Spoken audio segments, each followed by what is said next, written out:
Go.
Shoot.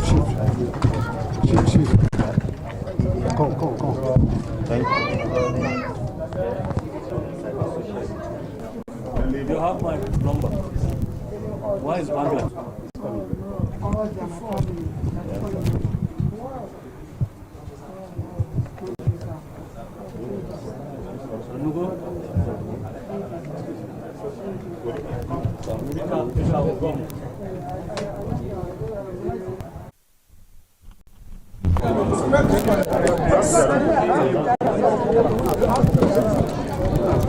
Let me thank the hospital management led by Prof here for what they are doing. I thank the government of Kaduna State from what he said they are doing to support the victims.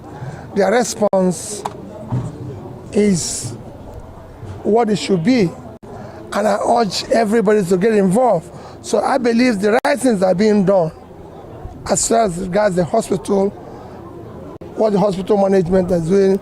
I thank all the staffs of the hospital, thank the nurses, everybody that is helping from what I saw. This is about, I think, the 16th time, and we have our 16th time.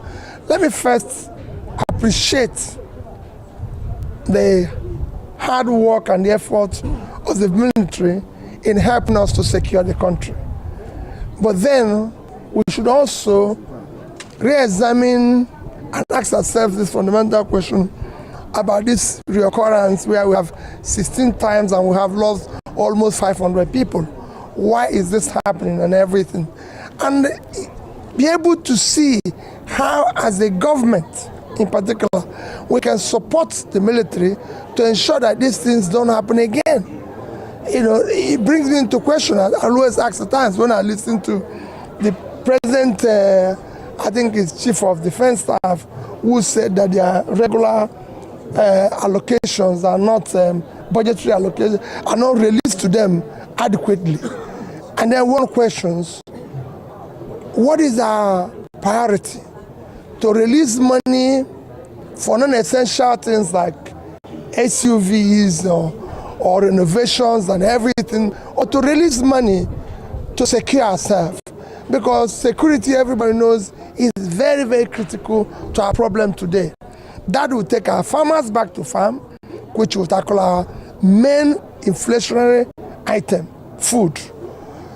If we secure the country, that's the only way we can attract the foreign investors we are looking for all over the world. So this is critical. So for me, we need to do more and make sure that we spend our resources in the critical areas where it will be.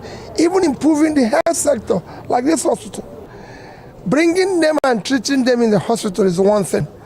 Do we have a sustainable foundation to see, especially the orphan children all through? I have somebody who lost 34 family members the trauma of that, especially these orphan children. We must all join hands because they are not our children, they are not our property. Everybody must join hands to see them through. I, in particular, know that if such a nation is set up, I will contribute to it as long as it exists. It is critical, it's important. We're talking about it. We're family. This thing that happened might have happened somewhere where we think we're not from, but we're all family. We're the same thing. And I've always said the purpose of government is to care for those in need and the poor. For me, what is more important is to ensure that it does not occur again by making sure that the right things are done by the military, everything to be more precise in what they are doing. If they're not precise, maybe take caution and be prepared. Two, to ensure that we provide the right amenities. The visit today is private and everything, but we have to do things to support them. First is that I have to make a personal little contribution of 3 million naira to support the effort of the doctors. But I have to look at the doctor. Prof told me he has 1,000 workers in this hospital because they're very critical. You can't talk about healthcare unless there's a staff, and the staff are critical. I know they're big people, so I will buy them at least a bottle of Coke each. So I'm going to give Prof 1 million to be able to buy the staffs. 1,000 of them as well, 1,000 for Coke will be 1 million naira. So I'm going to make that contribution to him because it's important.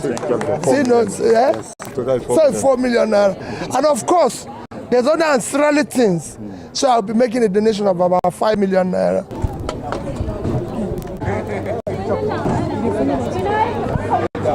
Moisa.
his first medical leave.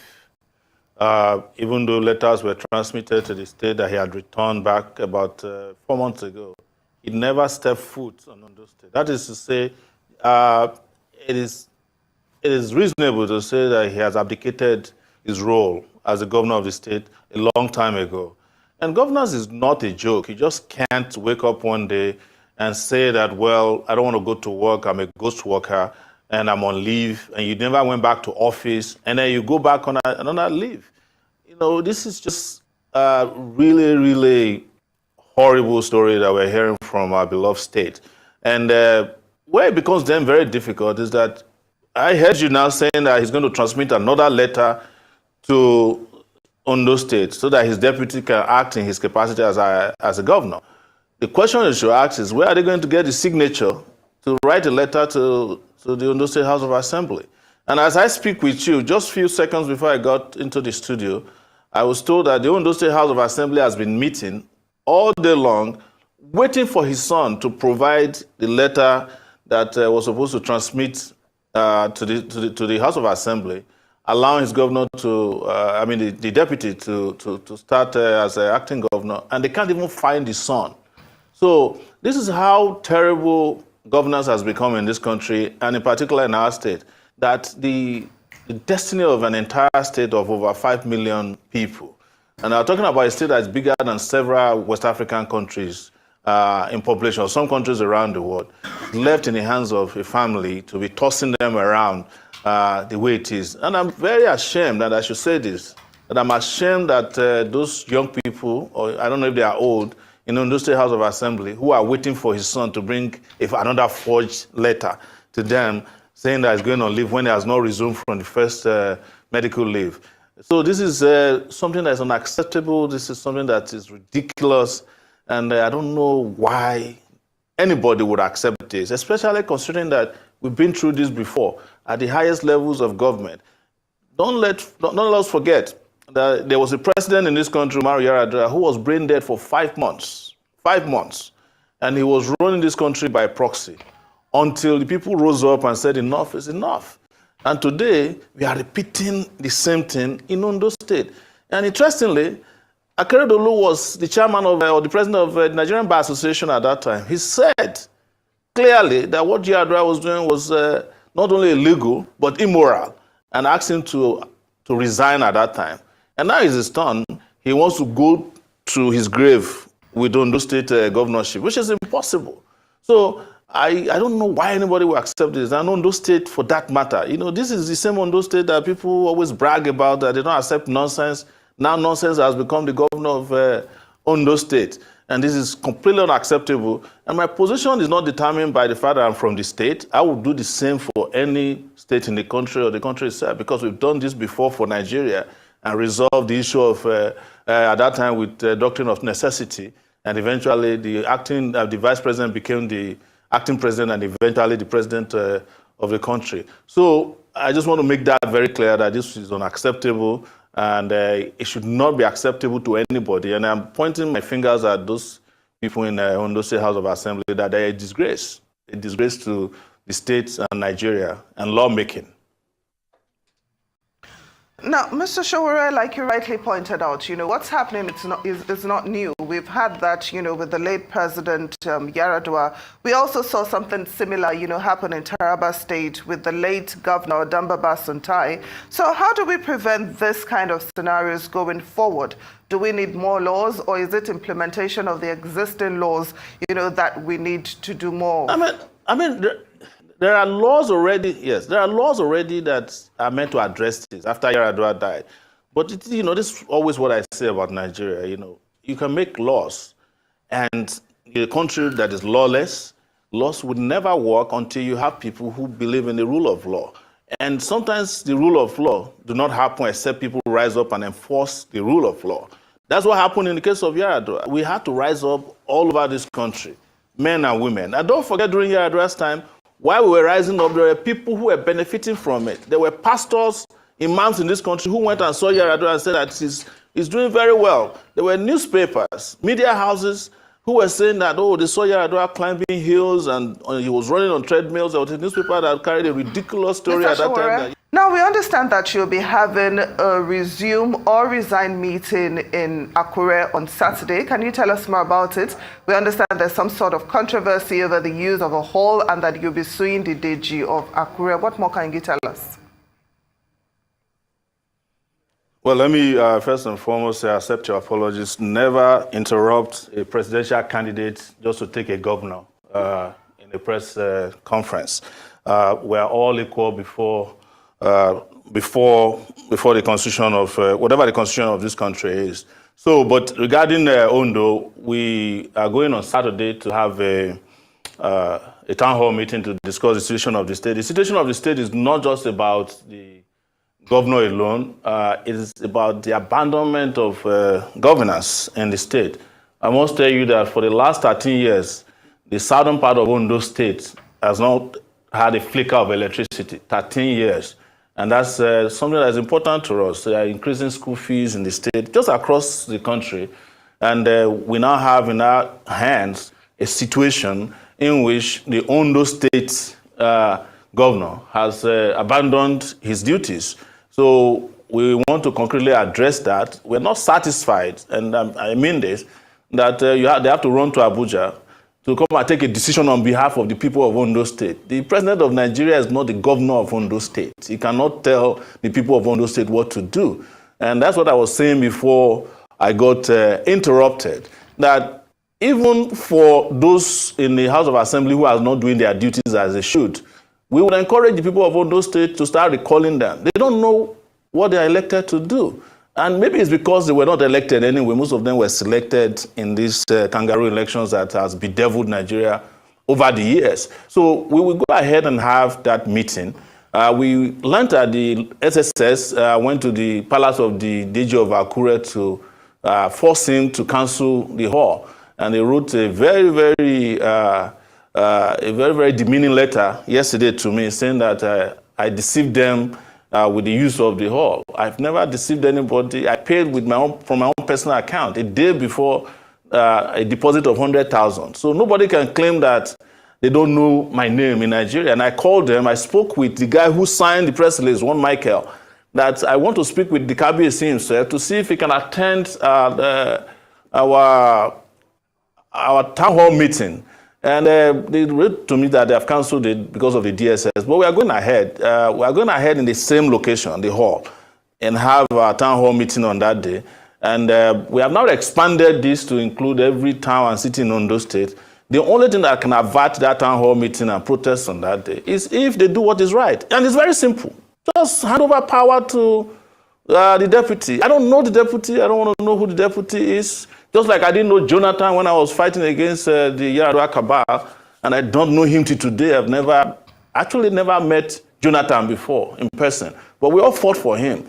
And we expect that what is right will be done in Ondo State and by the people of Ondo State and for the people of Ondo State. We deserve to have governance. You cannot go and add our governor to that of Oyo State and tell us that it's all right. And now we can't even find members of the family be forging signatures, engaging in criminal activities, and this must be addressed urgently. So that is our position regarding Saturday, which is December 16th. We will meet in Akure, and there's going to be a lot of meetings in other places across the state. In fact, we've been informed that some people are willing to hold a protest in Abuja in front of the Ondo State liaison office. So this will spread very quickly. So, and I know that we know them, but we are not new to this. This used to happen to us under military rule as well, where we will book halls and the DSS will invade the place, or they will force their owners to close down the hall. But we'll still go ahead and do what we have to do. It's more than necessary now, and it's too late, and we can't be intimidated anyways. They know those who are involved. Well, finally, before I let you go, and I'd like you to answer in less than a minute, whenever issues like this happen, we always witness the mysterious cabal, that we've been hearing about, but that has never been identified, at play. So I'm wondering what we can do to reform our political system so as to weaken the hold of these cabals and strengthen democracy. Very briefly, please. I think it's an African disease. It's not only in Nigeria, there are cabals everywhere. But there's something wrong with these African leaders that they have no consideration for their constituents when they find themselves in situations like this. In other places, people resign over the embezzlement of 5,000 naira. You know, there was a guy in Chicago, governor of Illinois, who went to jail not because he did anything wrong yet, but because he was discussing on the phone that he wants to sell, former President Obama's senatorial position to some people. Just the negotiation sent him to jail. So we are here, we have a governor who's not at work, he's incapacitated, and his children, his son, his children, his wife are forging signatures. And today the DSS invited the person who raised an alarm, the whistleblower, to a meeting, and they said it's person of interest. Well, they're supposed to be talking about arrest already. And yes. I have to interrupt you because we've come to the end of the show, and we really do not have any proof.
Social media was awash with reactions following the sudden decision of 27 lawmakers of the Rivers House of Assembly who decamped from the People's Democratic Party to join the All Progressives Congress. The lawmakers, said to be loyal to the Minister of the Federal Capital Territory, Wike, held a plenary session where the decision was taken amid tight security at the entrance of the Assembly complex in Port Harcourt, the Rivers State capital.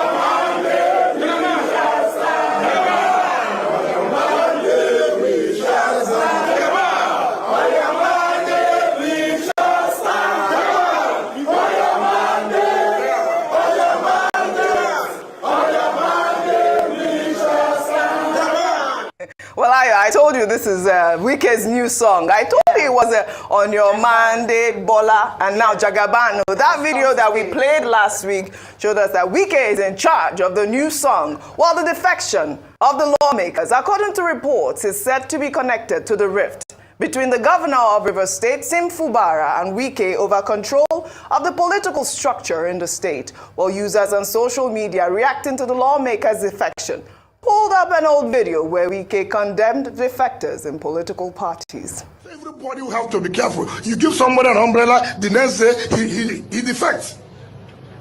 The EFCC will come, he said, no, let me join them, so EFCC will not be against you. You carry the vote of another party, and you join another party. Can you transfer vote? You work hard for somebody to win the election. Tomorrow the person say, no, I have defected.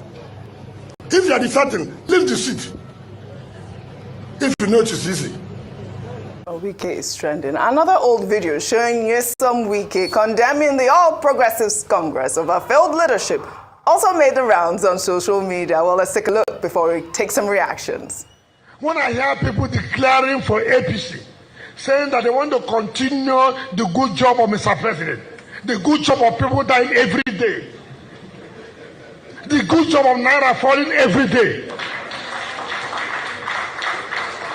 I feel so ashamed that we have gone to the level where sacrificing, people will come and say, look, I want to continue the good job of Buhari. What is the good job of Buhari? Of hunger is a good job. Of poverty is a good job. Of insecurity is a good job. Of the economy falling is a good job. It's such a shameful thing. I can't believe that somebody will come out in today's Nigeria and say, I want to continue where Mr. Buhari has stopped. May God forgive. May God never allow bad people to continue. Oh, God is listening. Well, let's take some tweets. Let's take this tweet from Oloye, who wrote, Wike's many lies. 1, I will not be minister. I will not support whoever emerges at the PDP presidential elections. I can never leave malaria and join APC cancer. I will never disturb Sim when I hand over power to him. You cannot decamp with another party's votes. And many, many more fire. Laughing. Go ahead. I mean, which installation is this? The only thing is now, we don't, when is Wike going to decamp? This is the question now. I think at this rate, okay. At this rate, he has done more than possible that you already know is with the APC. Okay. I mean, there was a man that worked against his party. Yeah. When he was governor of the state, the party couldn't hold a rally, presidential rally in his state. Yeah. So how else would you want? But, he likes to be very, amorphous or mercurial is the word, So he's a member of the PDP, but serving in an APC government. The same APC he claimed he will never have anything because it's cancer. Yeah. Hope he knows that Bola Tinubu's presidency said he will continue Buhari's legacy. That's what he said. So he's continuing that legacy of cancer now, and he's enjoying it. And that's the thing about politicians. When he favors them, they'll say something. When he's against them, they'll say otherwise. So he's continuing that legacy. He's become a minister now, and he's destroying his own party, the PDP. But I think what is happening here is the fact that he knows that the game is tight for him now. He's no longer governor of the state. He doesn't wield a lot of that power, executive power in the state. And probably President Tinubu would like to work with Fubara. So as he discovered that, he says, what can I do? So probably he went to get his lawmakers to defect to the APC so that he will show loyalty to President Tinubu and try to block any attempt at doing that. But let us see. This game will be incumbent on what Mr. Fubara, because this is another game of throws. Yeah. This game will be incumbent on the political understanding of Mr. Fubara and what game he will play in return. And in the coming days, you will see action, because there's going to be a move, I probably will predict, on impeachment again, and let's see how it will pan out.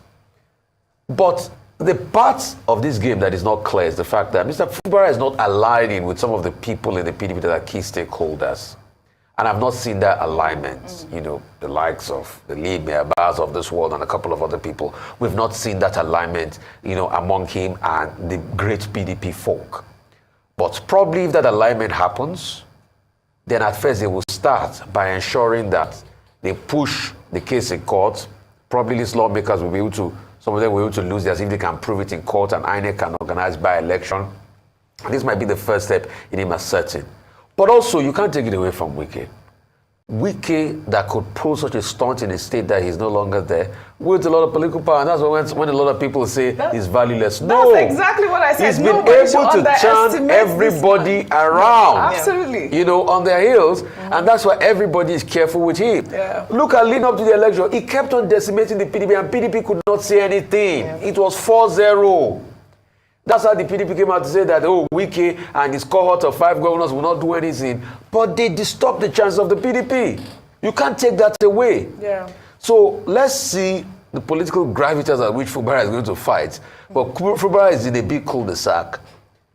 Another scenario I'd like to posit will be endgame scenario, where Fubara will likely come out to tell us why the EFCC was chasing him when he was governor, when he was part of the Wike cabinet. What does he have to do? But I pretty much doubt that Fubara will go to that extent, because in that case, everybody will go down. Absolutely. So I pretty much doubt that scenario. But they will fight back. I've started to take polls online of who will win this weekend and Fubara fight.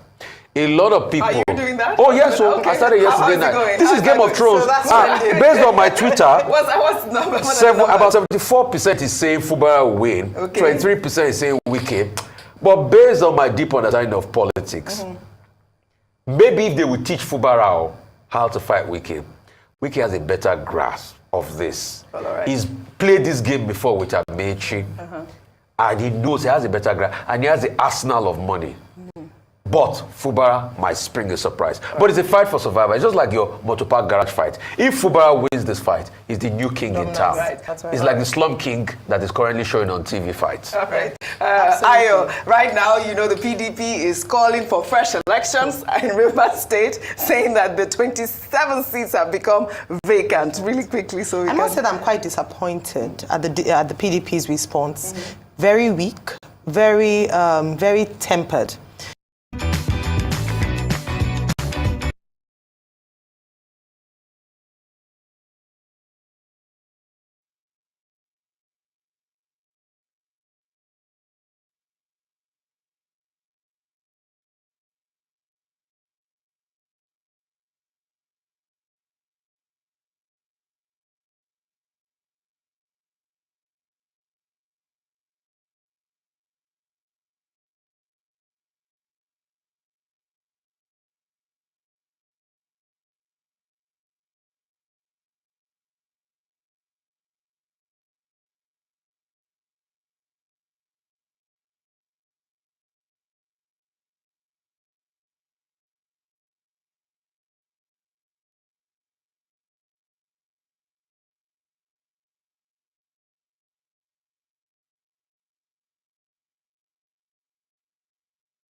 Quickly, so we I must say I'm quite disappointed at the PDP's response. Very weak, very tempered. what we had mentioned, I believe that this is even beyond the Wike Fubara fight. I think it's Wike presenting an open challenge to the PDP, which he has consistently done since the G5, creation of G5, and his direct opposition of his own party. Now he's in Abuja, and he is flaunting his alliance with President Tinubu and, of course, the APC. And so the response from Mr. Debo Ologunagba, one of the spokespersons of the PDP, is quite interesting. Why? So the big question, what has Mr. Nyesom Wike got on PDP that has made them cower? In fact, what I believe this action has done is to expose the weakness of the PDP. And so it begs the question as to, are they still the main opposition party? Has that power shifted from them to other parties like the Labour Party, NNPP, and the likes? And then what is going on in PDP? Is it still standing as a party? So I believe that these actions, with the PDP's response that's almost next to just accepting, former Governor Wike's atrocity, in their own anti-party activities again and again. And the more he does it, the worse it becomes. 27 lawmakers in one day. It's not just an affront to PDP in the River State. It's an affront to PDP as a whole across Nigeria. Now, the lawyers earlier on explained the position of them, saying that it was vacant. Section 109, subsection 1G. We've quoted that a number of times of the 1999 Constitution about the fact that if you defect from a party, you vacate that seat. But there's a clause which Rufai had brought out, which is that if the party is said to be divisive, or there's division in the party, then they might have a case to answer. So let's see how that will play out in court. The saga continues. Oh, yeah, well, all right, we'll take another story.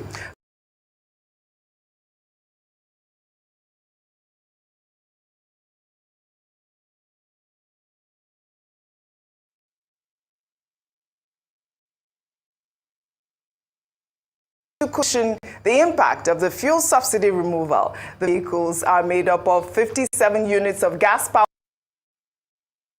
electric-powered taxi cabs. Tinubu thanked the governor for his proactiveness, stating that his administration will take advantage of his foresight at the sub-national level to start an assembly plan in order to bring economic prosperity. It's amazing. I always praise Babagana Zulum. I mean, he's doing so well. Yes. And when they do well, we praise them. Yes. Well, despite the recent setback of the bombing incident in Kaduna State, the Nigerian military has remained relentless in its quest to hunt and eliminate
Today we are here to show our solidarity to the governor of River State. Yes. My name is Dr. Legbosin Yamabana. I'm the President General of Ogoni Youth Federation. Together with me is the chairman of the Joy Youth Council, Eastern Zone. Together with leadership from the 7 local government areas that makes up River Southeast Senatorial District. That is the senatorial district of the governor. And we are here in solidarity in our numbers to jointly say that we are standing by the governor. Yes, so jointly say that the mandate that has been freely given to the governor cannot be usurped. To jointly say that we are not just coming here for the coming sake, but we are here to ensure that no detractor distracts the governor from implementing his promises to Rivers people. The simple promise agenda of the governor must be allowed to be implemented. Yes. We are also here in one accord to say that if there is no SIM, there will be no River State. Yes, in these next 4 years. Yes. We are here to say no to any unholy and unscrupulous plan to unlawfully impeach the governor. Yes. We say that cannot work. Of course. After this time, we shall go and occupy the River State House of Assembly. Yes. We are also here to send a message. To all the members of Assembly that has defected from the People's Democratic Party.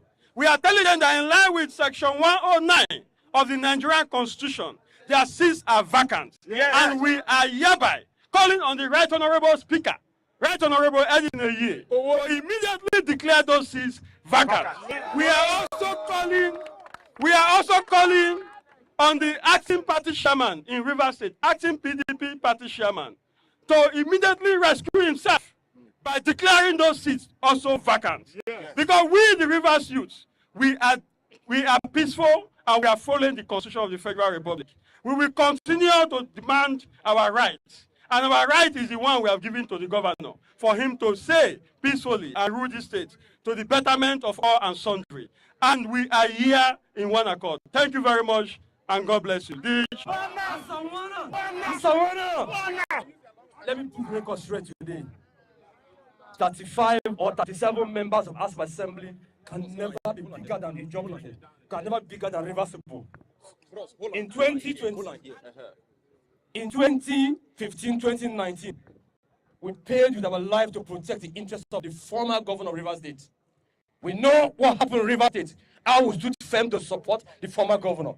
My name is Samuel Tonyekpoko, the chairman of IYC in Rivers State. We have supported all of our brothers to produce Rivers State, to produce governor of Rivers State. Respect in return that they to support the jobs in Rivers State. Similarly, Fubara has excess integrity to govern Rivers State. He has been tested and trusted. He is not a questionable character. Some few persons cannot sit in their convenience and decide the fate of Rivers State. This is the first election youth came together irrespective of political party to give massive votes to this particular governor of Rivers State. It breaks our hearts that because of petty sentiments, some few persons want to decide the fate of Rivers State. We say no. We say no to illegal impeachment. No to illegal intimidation. No to barbaric impeachment. The impeachment is null and void from today. For as of the party member that defected another party, we have the law to checkmate them. Let the law take its full course. We want to appeal to the conscience of the former governor of Rivers State. We are not waging war on anybody. These are the same youth that stood by him, that protected his vote with their body, their lives, and everything. We are appealing to him to shift his sword. Because the wrath of the youth is if this matter is not being resolved, the youth will occupy Rivers State. We control these states. We have taken our life, we have taken our destiny to our hand to say we don't want SIM to be disturbed in Rivers State. So that tomorrow, SIM will not come and give us excuse. He just took over power. Let SIM not give us excuse. SIM should be allowed to govern Rivers State for 8 years. It is unnegotiable. Yes. 8 years is sacrosanct. Yes. Constitutionally, after 8 years, there's a tradition in Rivers State that after 8 years, you take a bow and go. The former governor served for 8 years, no inch. He has taken a bow and leave. Let SIM govern for 8 years and take a bow and leave. We are here to tell the governor too that the same people we are mentioning, the same people we are hearing and they became powerful when they were in Brick House. Honorable Siminalaye Fubara, the governor of Rivers State, was strongly behind you. You are the governor of Rivers State. No man can play God on this earth. Power belongs to God. No man can play God. It is seasonal. It is SIM turn to govern Rivers State. Let SIM govern Rivers State and give us dividends of democracy. So that SIM, for all the promises he made to us, so that he will have that privilege to give us those promises. The youth are saying, No SIM, No network. no SIM, No Rivers State. every assembly member that are defected under party, we move a motion that your seats should be declared vacant. That is all we talk. That is all we talk. Thank you very much. Own house. On behalf of the Governor of Rivers State, Sir Simlai Fubara, GSSRS, I want to honestly plead that you should not be angry by his absence here today. He would have loved nothing other than to come here and address you in person. But unfortunately, due to other exigencies, other commitment he is not readily available here to address you. I can assure you there's nothing he would have loved than to come here today and to share this wonderful moment with you, your presence, your solidarity, your support with him. Please, that is not here should not be seen for any reason. That is not here, is there with you in spirit. He has asked me to come here and address you, to come here and felicitate with you people that have come to say that he is the governor. He wants to hear to say clearly that the support that the youth has continued to give to him, he will not take for granted. You have been with him all along, and up till now, you are still with him. He has asked me to ask you that you should continue in that stride. Your commitment to his administration, your support to him should not be wavering. His administration is dedicated to ensuring that the development of Rivers State is carried on from the level we have now into another level. So whatever it is that relates to the interests of the youth, anything that relates to the interests of the youth also touches him. He will not take the interests of the youth for granted. He will not take the interests of Rivers State for granted. The development of Rivers State is paramount in his agenda. For whatever is happening now, by the special grace of God and by your collective support, peace will be restored.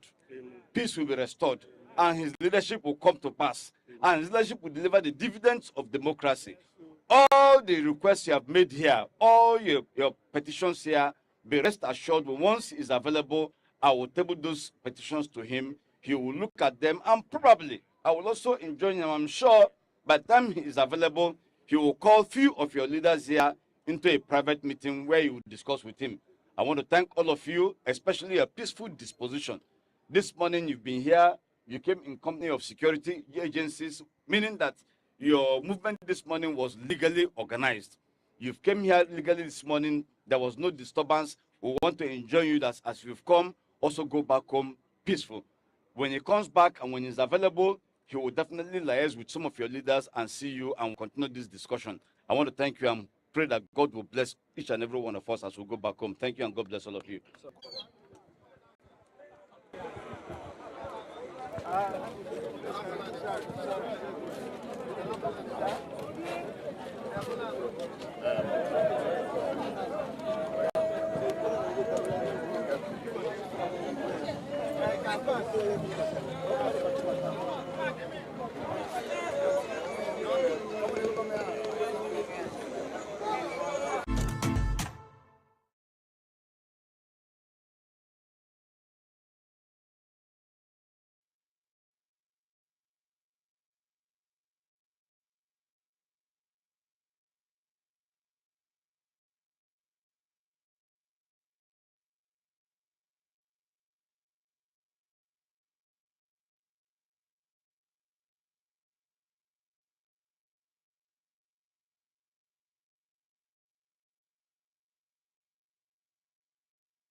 has set some ball rolling, and everybody's taking side and grandstanding. We're going to explore all of that today on the show. But first, let's bring you the story that the High Court sitting in Port Harcourt has restrained Mr. Martins Amewule and Dumle Mao from interfering with the activities of the Edison Ehie leadership.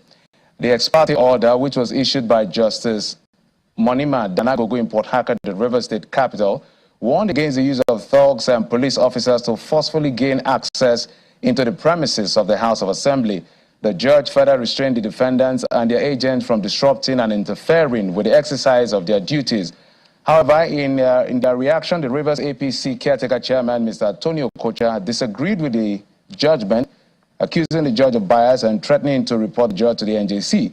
He explained that it is a ploy to allow the governor to present the budget to 4 lawmakers, and that will be resisted. So that is coming from Rivers State. We'll continue to follow up and see how things play out. We've been joined now on the program by the PDP National Publicity Secretary, Mr. Debo Ologoagba, who will be weighing in on the issue. We've been trying to get the PDP side of this conversation. Mr. Ologoagba, thank you so much for coming on the program. Thank you very much, Jeffrey, for having me. Good evening. Because it's been a hard one to get your side to speak, apart from the statement that you released yesterday. So just a quick 30 seconds overview before I jump into some things I want to find out from you. What do you make of what's going on in your party in Rivers State? Thank you very much. I think I need to make a correction to the effect that it's been a long while to hear from us. The statement that we issued yesterday is actually a statement from us, and it's from us. That's hearing from us. To set the record straight as it is, and the fact that, yes, those 27 former lawmakers who defected to the All Progressive Congress have vacated their seat, and by the provision of Section 1091G specifically, they have lost their seat, and they are no longer members of the Rivers State House of Assembly. That was clearly stated. And so to say it is long in coming, I don't know how long you want it to be, but of course there was a statement yesterday that clearly stated our position as a party. And of course other things will begin to flow arising from that. All right, that point is noted. We're talking about coming literally live on air for us to have the conversation, but that's besides the issue. Now, the PDP struggled and failed to, in some people's view, to unite before and after the election. These things have actually festered into what is considered this mass defection. And still, besides declaring their seats vacant, I mean the people that have now moved to the APC, what other potent thing is the PDP prepared to do to make a stand against what has happened? Yeah, okay, I think some of these things we shouldn't lose the fact about how politics should be played. And the fact that there must be integrity in politics. And when we get to a point where people begin to disregard the will of the people, that should give us a cause for concern. Now, we are a party of law and order and of constitution. We rely on our own constitution and, of course, the Nigerian constitution, the 1999 Constitution of the Federal Republic of Nigeria, as amended. Now, Section 1091G stated clearly that in the event that a member of a House of Assembly defects to another party, he automatically loses his seat. And this has been tested in the court. In 2015, the Supreme Court clarified this. In the case of Ifedayo, Abigunde, and Ondo State House of Assembly, and others, it was clearly stated that once you defect, provided there's no division of faction in your party, then you lose that seat. In March 2022, in the Cross River State case, Justice Taiwo made it very clear, and this is what is sobering. He says in one of the statements in the judgment that he hopes that one day it will be the issue that as soon as you leave the platform that you sought election, Because under our laws, there are no independent candidates. You can only be a member of a House of Assembly or other elected position in the legislature when you are sponsored by a political party. PDP sponsored the former lawmakers in Rivers State, 27 of them, and haven't left that. Mr. Logo, if I may button, so that we can pack in as much as possible. The premise of their defection, they said it time and again. We listened to the Martins Amewulu faction saying, look, there is a disagreement over who the national secretary of your party is.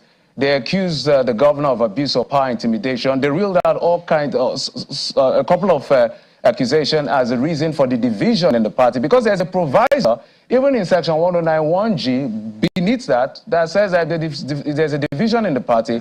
That could be a premise to leave the party. So they cited the fact that there's a clear division in your... Hold on, just a minute, Mr. Deborah.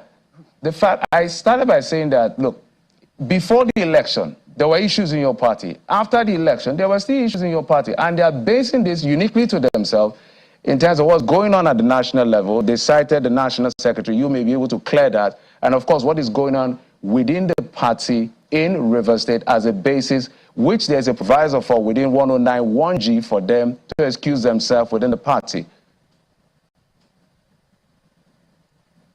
Well, I thank you, Jeffrey. But again, like I said, when people want to be mischievous, they can hide under anything.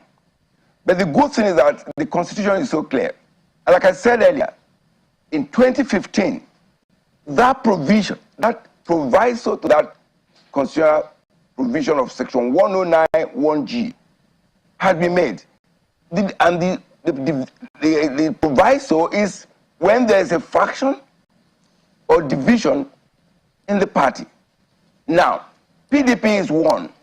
PDP has one chairman. PDP has one national working committee. How they come about and saying that there's a division in the party, I don't know. But again, I'm sure by now, I know by now that the 27 members will have known that this is actually a futility, that they've lost their position. The Supreme Court had ruled, and it is clear. In any event, our party has taken action. And we're taking actions relating to that so that that declaration of their seat being vacant will be permanent. There are series of actions that will be taken. But it is completely fraudulent. It is completely irresponsible for them to say there's a division in the party. Yes, as a political party, just like any other women organization, we have challenges because politics is about interest, about individual, depending from cultural, from personal views. But in a party, you come together and try to reconcile that. That we're doing. The fact that there are no noise in other political parties does not mean they don't have issues that they can talk about. We know we accepted that, but we're working on that, and it's a work in progress where you have human interest involved. But it's completely fraudulent. Sorry, I can finish. Can I finish? That it is completely fraudulent. It is untrue. But the good part of it is the fact that the Supreme Court had ruled on that. The court in Cross River State in March 2022 echoed that. And we'll see how this goes. But we do know that no crisis in our party, no division in the party, no faction in the party. The PDP is one, and they have gone on a voyage that they know by now, they know it was the wrong move to make, irrespective of what the constitution might be. Mr. Logo, but I wanted to bring to your notice that even in section 109, if you look at subsection 2, given the arithmetic of what is going on, 27 as against 4, at the end of the day, the input of the speaker is required for some of these declaring seat vacant is necessary. And now there's a division. They have greater majority in terms of numbers, and these other people are 4. And so if the speaker has to be involved according to section 109 subsection 2 of the Constitution, what magic is meant to happen next for the seat to be declared vacant? It's not an issue of magic. But I'm talking about what the Constitution says. A court order. Absolutely, and I'm trying to respond to that. in a precursor in the opening, you mentioned the fact that there's a court order that says that the 27 former lawmakers should not interfere in the activity of the assembly. There's a speaker.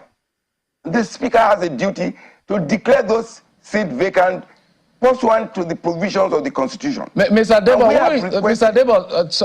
who is the speaker? Who is the speaker?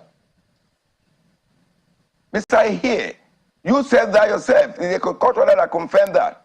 Mr. Ahie, or Honorable Ahie, is the speaker, and he has all the duties and all the powers of that office to declare the 27 vacant seat vacant formally. And we are asking, and we actually asked INEC to conduct elections to fill those vacancies. In any event, when you talk about presenting budget, in that same constitution, there are provisions for the governor to continue to execute within, if the budget is already within a period, he has a window to continue to carry on and manage the economy of the state in line with the previous year budget. So there's no problem here. All the speaker needs to do right now is to go ahead, declare those seats vacant, continue the work of the state, and then but let me close this up. Look, I think just 10 seconds, just 10 seconds, please. Is that each time, yes, thank you. What is important here is that the sadness about people in position where people that if they voted for them, in their view, is unimportant. And I think that should be a food for thought as we develop in this democracy. Thank you so much, Mr. Debo. That's a very good place to learn. Mr. Debo Ologwamba, the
It's fine. We'll make do with what we have as long as we can hear your voice. But I was going to ask you, because we've seen the reaction from your party, but this basically has to do with you and your 26 other colleagues. What's your reaction to this order by the court? First, I need to correct an impression. You know, you guys keep making the same mistake. We need to begin to understand the difference between an interim order and a court judgment. An interim order is not substantive. So somebody goes to court and prays the court to do this, do this, do this. Tell me, make me a woman. I don't want to be a man anymore. Or make my friend a woman. And the court says, look, we need to hear both sides first before we take a decision. But for now, I will honor 1, 2, 3 of what you've asked for. That doesn't make you a man, or that doesn't make you a woman. So anybody saying anybody has been, because you guys, I don't, sometimes the way you guys report stuff, I don't understand. No court affirmed anyone as speaker. A court only granted an interim order, which elapses, which has an expiry date, usually days. And so there's no issue at all. But for on the issue, before I delve into the court judgment and then what I call a mess, that's a lot of people will say that our judiciary has been turned into, but I don't toe that line. It's not the judiciary. It's a few people that have made themselves malevolent instruments for the destruction of the intendments and prophecies of the Constitution. And you cannot blame the entire judiciary for that. If some elements decide to, I choose my words very carefully. What the court is saying basically is maintain the status quo, which means that Edison Ehie remains speaker for the next 9 days, which is when the next hearing will be. Are you and your group going to comply with this order and suspend all activities pending the next hearing? Yeah. Now listen, what is the end game? Before I go into the issue, what is the end game? The end game is that the governor of Rivers State wants to present his budget to 4 suspended members of the Rivers State House of Assembly. That's the end game, and let's even begin from there. And now he's been enabled by this very, very embarrassing court order. What are the issues? There was an ex parte order that expired on the 30th of October. The same parties went to another court of corresponding jurisdiction, of coordinate jurisdiction, 2 equal courts. The same parties, the same material facts, the same prayers were denied by that court. And then eventually, both parties met in court and argued the matter. They argued the matter and then the court adjourned. That means the substantive matter has been heard. Having had the order expiring, now you've heard the substantive matter. The matter has been adjourned, so the matter is on. Now you jump to another court of coordinate jurisdiction, the same parties, the same prayers, the same material facts, and a judge that usually I used to respect, learned, well-read. So if it was a quiet judge, I'll say, okay, maybe that one doesn't know the law. A very respected judge of the courts, a Nigerian judge, a Rivers judge who knows the situation at hand, who has been watching the news, who knows that 27 members on the House of Assembly are on one side and 4 members are on the other side. Who knows that just yesterday, 27 members defected from the People's Democratic Party to the APC, and then we have just 4 members left.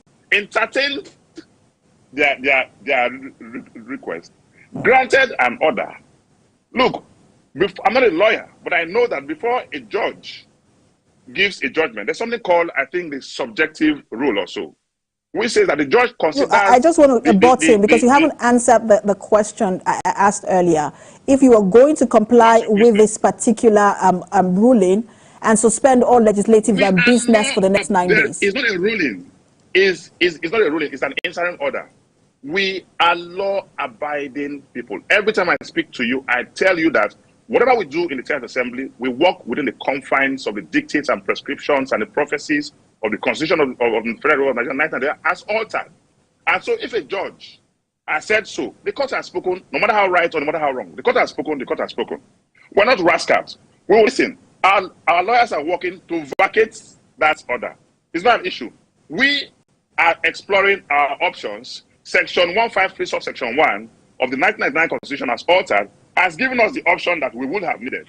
The section that sets up the NJC and gives the the power to appoint and exercise disciplinary control over judicial officers. We have that option. We are adopting our petition within the next 24, 48 hours. We're going to petition that judge that is. And what are your requests, Mr. Judge, in your petition? You like breaking news a lot, so wait for this breaking news. That judge must be penalized as prescribed by the Constitution in Section 153, subsection 1, that establishes the National Judicial Council. We will do our part. We're not calling with anybody. In fact, I'm excited because I want to see that glorious day that the governor will present his budget to a 4-member suspended assembly members that all of Nigerians should know today that are 4. There was this argument before. Is it not? Today we know that they are just 4. I want to see that day. In fact, my Mr. Speaker, Martha Mewle called me this evening, and he was laughing and laughing. I said, you are laughing at a very important issue. He said that what options does he have? He has never seen this kind of thing in his life. And before I knew it, I started laughing too. So it is an insult on the collective sensibilities of Nigerians. An insult on the judiciary. People should stop blaming judiciary for everything. No. There are corrupt elements in the judiciary that are giving them the bad name. And it is time that we begin to question the character of such people. They must begin to face the justice. We don't have issues. We're okay. A few days, about nine days or so, and all of this will be put aside. The end game, I say again, the end game is that the governor wants to present. All right. So basically, from what I can glean from what you are saying, Mr. George, is that one of the things you're requesting for is for the judge to be penalized.